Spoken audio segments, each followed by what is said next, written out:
Hello, BookTube. Welcome back to AusBooks, where I'm just talking about random Australian books I own. And it's a daily thing, it's a chronological thing, and we're back to talking about some travel writing because I've got many books to recommend today, but mostly two. But I'm going to be talking about Burks and Wills and their doomed famous explorations or exploration. And yeah, I thought I've done a video on this before many months ago, but I thought why not bring it back and to actually just solely focus on this exploration. So Burks and Wills were given an opportunity, right? They weren't really explorers at all. They were given the challenge to travel from south to the north of Australia, from Melbourne all the way to the Gulf in Queensland, Gulf of Carpentine, I can say it, which is 2,000 miles or 3,250 kilometers, which is an insane journey. And Burks and Wills decided to do it. Those two men were like, let's do it and make it a big public event.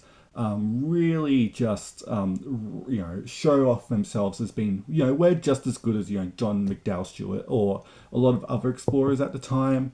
And so they, along with 19 men, 26 camels, which was considered very expensive and exotic back then because this point in Australian history, we knew that the middle of the country was just desert, where before it was mapped out, people believed there was a big river in the middle of the country, but that proved to be the complete opposite.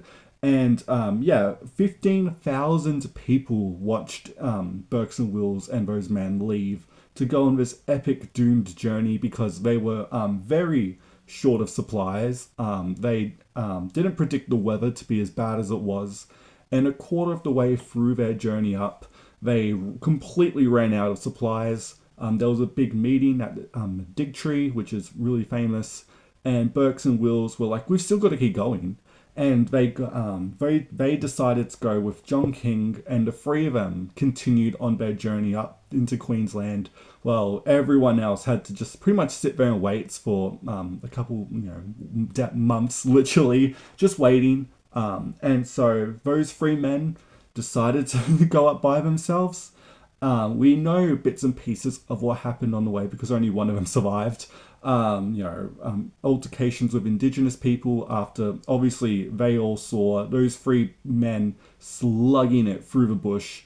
Famously, an indigenous tribe tried to give him some fish and water, but either Burks or Wills pulled out their gun and shot up into the sky, telling them to leave him alone.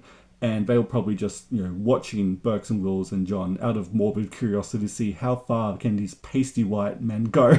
But they made it. Despite everything, they made it, that big journey. And then they had to do the journey back to the Digtree, which is a long journey. And they made it. They somehow survived. And this is where it gets a bit sad because they got there in the afternoon or midday, but it turned out that their crew of men had waited for them for so long and they left that morning because they didn't think that obviously those three were going to survive at all. And they left that morning, they left a couple of rations buried underneath a tree and they'd left pretty much. And they'd done exactly what they were told to do. Like they literally just left in the morning. And obviously the three men were like, oh my God, like we're so screwed. But they decided to travel to a near, community place. I can't remember the exact term for it. And on the way, Burks and Wills died. It's believed that I think Burks died of like starvation or dehydration, and they made a little hut for him and just kind of left him there, saying they'll come back. Or it's believed that Wills, I believe, or one of them died of poisoning themselves when it came to making flour. But so they died along the way. But John actually made it and informed the police, informed everyone, and he wrote his accounts of what happened. He would go on to he had a long life after that. But anyway, that's pretty much the exploration. That's a quick summary. And there's two books I want to recommend about this exploration because it's very famous. History has really been changing with Burks and Wills because at the time they were considered heroes, doomed heroes that made the epic journey but didn't make it back. Where I think in the last maybe 80-ish years, maybe a bit more, they've been considered more greedy and just wanting to do it for the fame than actually preparing and really risking everyone's life for this journey. And there's two books I want to recommend. The first one is Wills's journeys himself. He wrote down everything along the way, and this was published after his death. And it's really interesting just to hear from them what they had to say, at least what Will's. And it's really well written. If you like travel logs and all that, this is completely up your alley. I don't even think this is in print anymore. You could, again, Project Gutenberg copy. And it has a very lovely ending, epilogue, because it ends with John King talking about how he survived, pretty much, and the death of both Burks and Wills, and then Burks' father leaves a very touching tribute as well to end off the journals.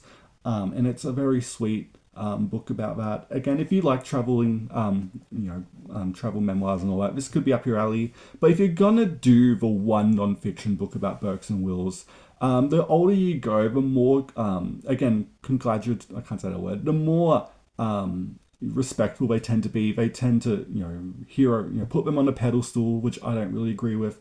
But again, this is becoming a modern classic, even in its own right. And that's Sarah Murdock-Ford's, I can't say her name, but The Dig Tree here. I've talked about this book on my channel, probably the best book about Burks and Wills and their exploration, photos, everything. It's so perfectly written. And if you want to do a book about Burks and Wills and their failed, doomed exploration, definitely check out this one. And yeah, I thought I will do a quick video on Burks and Wills because, again, they're arguably the most famous post early colonies when it comes to travel writings. You've got journals, you've got a non-fiction book, and yeah, that's your AusBook for today, Burks and Wills. Have you read anything by them? Have you read the journals? Have you read any non-fiction books about them? What do you think about Burks and Wills? Are they heroes, or are they just greedy people who kind of got what they deserved in the end because they were so unprepared and didn't know what to do?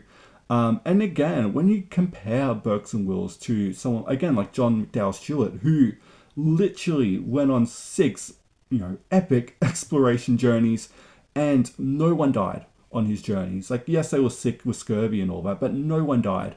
And he took pride in that, and, he was well prepared and everything. And you compare that to Burks and Wills, and you go, oh, like, really? Those are the ones we remember? But again, I think because it was so doomed and the myth, folklore around it has really lived on. But yeah, that's your AusBook, Burks and Wills. So yeah, thank you so much for watching BookTube, and I will see you next time.